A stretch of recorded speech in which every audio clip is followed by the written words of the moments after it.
Hello everyone, welcome back to TechZulu Live at New Media Expo. I'm your host Amanda Coulong, and I am here now with Aaron Hockley of Splat Photo. I just love this name. What is Splat Photo? So Splat Photo is a site that I created.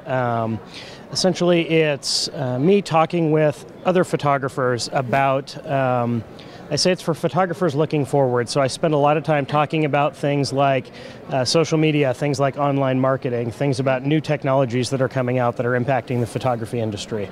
And there's a lot impacting the photography industry as it relates to the social side of things. I mean, we've got issues with Pinterest, issues with Facebook, issues with all these sites. How do you deal with that as a photographer?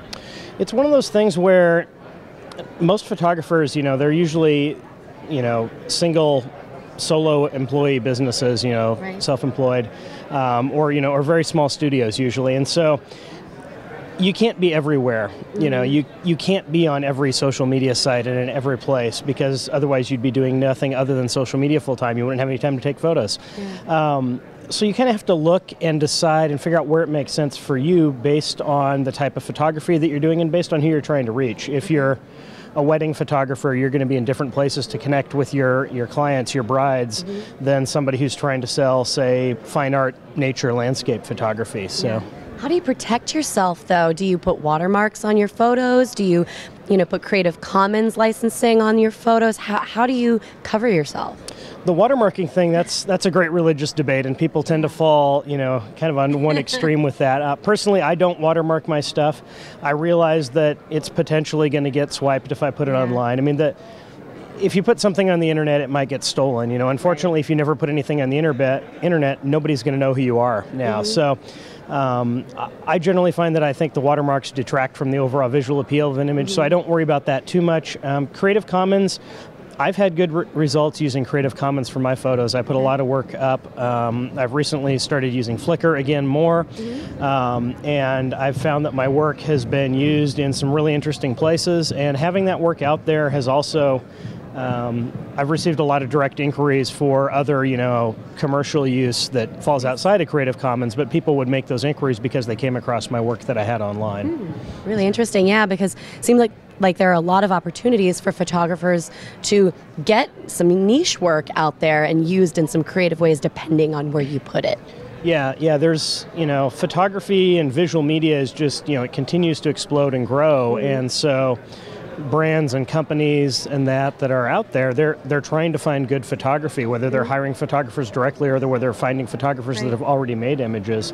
And so, my results have been that the more of my stuff that I share out there socially, the more that I put online, the greater results I get back as far as, new relationships, new clients, and, revenue. Yeah, well, that's the thing we really need the most, right, out of all of this. What else are you seeing as a photographer who's really into social? Where's photography and new media sort of coming together now? It's interesting, if you look at even just the last year or so, we've seen a big uptick in visual social media. So sites such as Pinterest really took off in the last year. Instagram has continued to grow.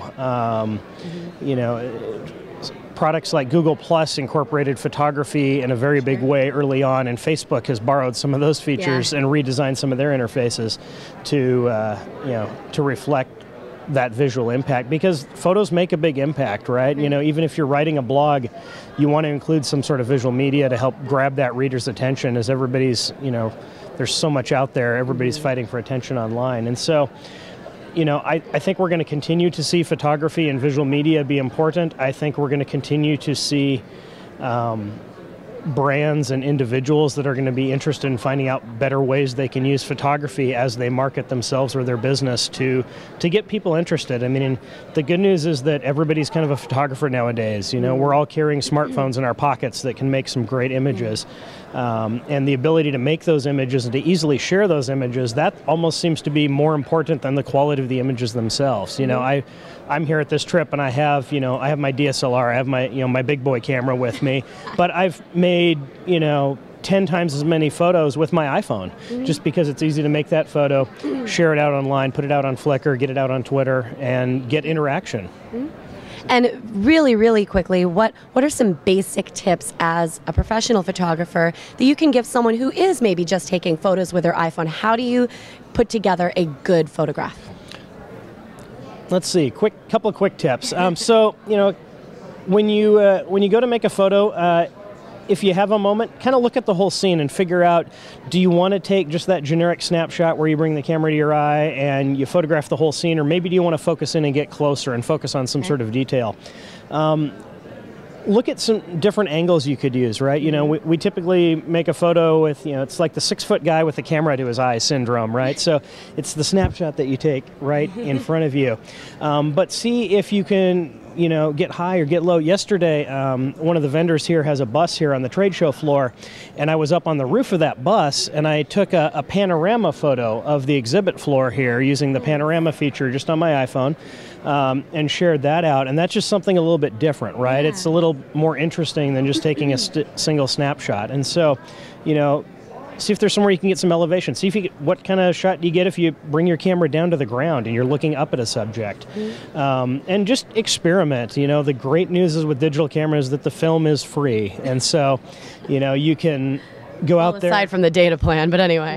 Right. But, you can go make a bunch of photos and, take 10 shots with your iPhone and then decide which one you like the best and share that out there. So the biggest tip I have is just get out there, shoot, share your work, interact with other photographers. Social media is a great way to do that, and get out there and make more images. And make sure you go to splatphoto.com and learn even more. Right, of course. I have a lot of resources there. I have an email newsletter that I send out about once a week, just conversational, something that's interesting. I would love to have people join me there, and it's an interesting space to be in. Wonderful. So. Well, thank you so much for your insight, and hopefully we'll see you at another New Media Expo. Yes, it's a great event. Thank you. You're welcome. Make sure you check out splatphoto.com.